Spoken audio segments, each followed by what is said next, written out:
성급한 합의로 문제를 키웠지만은 결국 해결책을 찾다.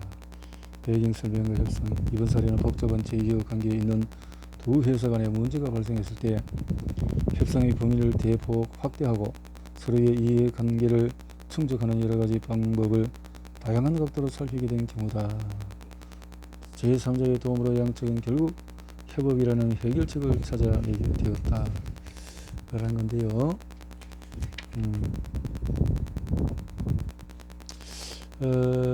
이렇게 해서 벤티지는 아로마 측과의 대화 내용에서 자체 시행한 연구를 토대로 다음과 같은 몇몇 옵션을 도출했는데, 공장에 대한 소유권이나 일부 운영권 양도를 체결한다. 현재의 계약을 변경하여 아로마가 어떻게 아로마 공장시설 일체를 매각한다. 이런 내용에 이 사례는 상대로부터 예스를 이끌어내려는 집착은 관계를 악화시킬 수 있다는 교훈을 시사한다. 협상 당사자들은 상대의 동의를 얻어내는 데에만 집중한 나머지 적합한 동의에 도달하지 못하고 백해무익한 협상으로 전락하는 상황에 처한다. 다행히도 양측은 악화된 관계를 회복할 수 있었고, 서로 체결한 협상은 전부 다 양측의 요구를 더 확실히 충족해 주었다. 첫 번째, 실사와 창의적인 사고를 더 철저히 했다면 처음부터 문제를 쉽게 해결했을 것이다. 이런 내용들이고, 두 번째는 상황을 바꾸는 것이 생각을 바꾸는 가장 좋은 방법일 때가 많다. 협상에서 다른 사람들의 생각이 어떻게 바꿀 것이냐에 대한 인류는 오랫동안 고민해왔다. 설득하거나 어떠한 영향을 주는 등 활용할 수 있는 여러 방법이 있다. 그러나 때로는 절대 굽힐 줄 모르는 사람들의 마음을 바꾸기 위해 상황 자체의 변화도 필요하다. 이 경우에는 협상이 진행됨에 따라서 PPM이 품었던 공장 매각에 대한 두려움을 다시 한번 평가할 수 있는 적합한 상황이 연출되었고, 공장 매각이 처음에 생각했던 것보다 불리한 결정은 아니라고 공감하게 되었다.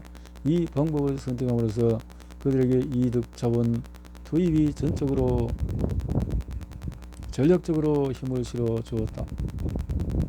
세 번째, 섣부르게 결론 짓기보다는 놓치는 부분이 없이 치밀하게 협상 과정에 임한다. 치밀하게 이렇게 해서 성공을 만들어낸다라는 거고, 이제 이해관계와 창의성으로 협상의 온도차를 극복하는 방법은 긍정적인 부분을 빌어서 여러 면에서 입장 차이가 좁혀지지 않은 협상들도 있다.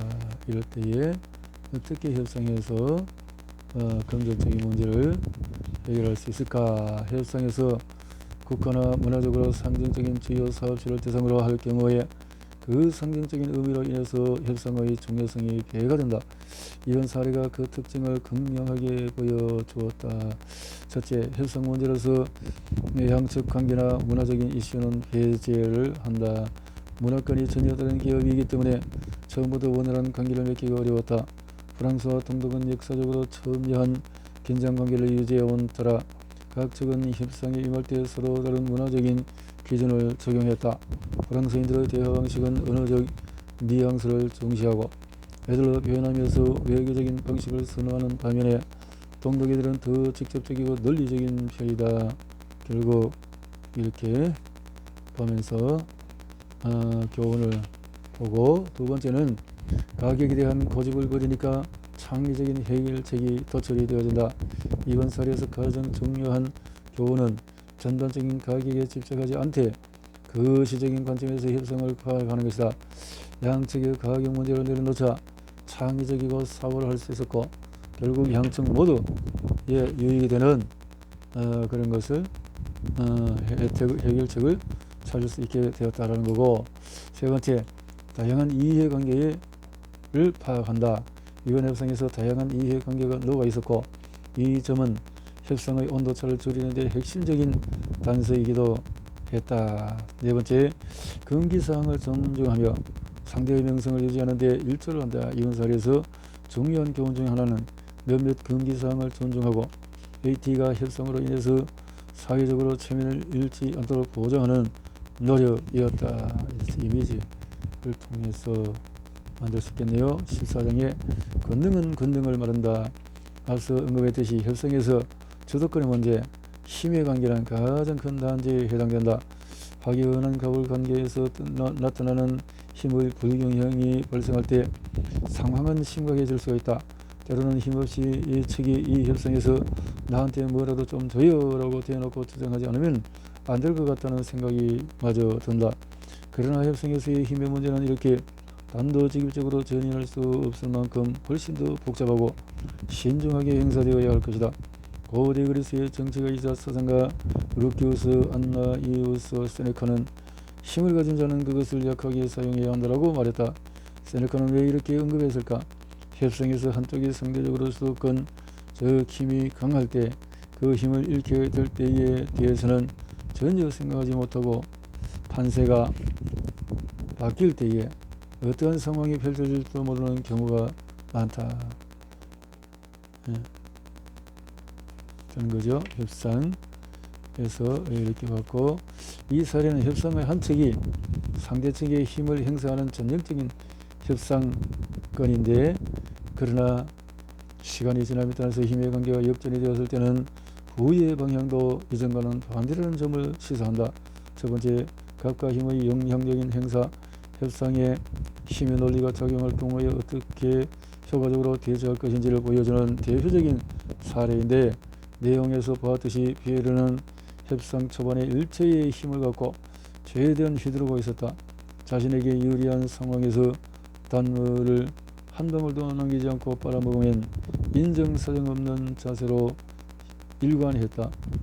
자신의 일동이 행동이 나을 여파에 대해서는 전혀 양심의 가책도 없었다. 두 번째, 협상의 많은 요소가 통제권 밖에 있다. 스티브가 언급했듯이 창업 초기에 상대가 누가 되었든 거래를 성사하는 것이 절실한 상황에서 악마와 첫 번째 협상을 진행했다. 그러나 예측하지 못한 상황과 행운이 찾아오면서 한세는 역전이 되었고, 스티브는 두 번째 협상에서 일체의 힘을 발휘할 수가 있었다. 협상의 많은 요소가 통제권 밖에 있다는 교훈을 새겨야 할 것이다. 상황이 바뀌면 완전히 새로운 일련의 변수가 등장한다. 협상을 잘하는 사람들은 예상치 못한 상황을 예측하고 준비 태세를 갖추며 밀접하게 반응하고 행동한다. 세 번째, 장기 이득을 희생한 단기 이득. 이 책 전반에 걸쳐서 강조하는 대목은 장기적인 관계를 유지하는 동시에 단기 이득에 대한 니즈를 확인한다는 점이다. 결국 악한 상대 측에 해를 가하는 협상은 자승자박의 점열로 이끌 수 있다. 이번 사례에서는 다른 현상을 해야 하는 상황이 닥친 것이지만 회사의 평판 차원에서는 주의하는 것이 바람직하다. 라고 했네요. 상처로 얼룩진 가족관계에서 진행하는 사업 협상은 가족사업 이 두 단어는 나란히 붙여 사용하는 경우도 있지만 가끔은 서로 잘 녹아들지 못하는 경우도 있다. 문제는 가족이 사업을 함께 운영할 때 사업보다는 가족의 방점을 짓기 때문이다. 결과적으로 사업 구조를 어떻게 세우고 결과를 어떻게 평가하며 복잡한 관계를 어떻게 관리할지가 혼란스럽다. 이럴 때에 어떻게 만남에서 문제가 있을 때 이 사례에서 알 수 있듯이 가족관계에 대한 협상은 파악하고 헤아려야 할 부분이 상당히 많다. 첫째, 협상에 대한 준비 태세와 의향을 점검하기. 의향. 두 번째, 경쟁에서 협력 구도로 전환하기. 셋째, 의도와 영향 문제는 협상에서 보편적이지만 눈에 띄지 않는 측면도 있다. 두 사람이 바로 이 문제로 큰 마음을 고생한 것이다.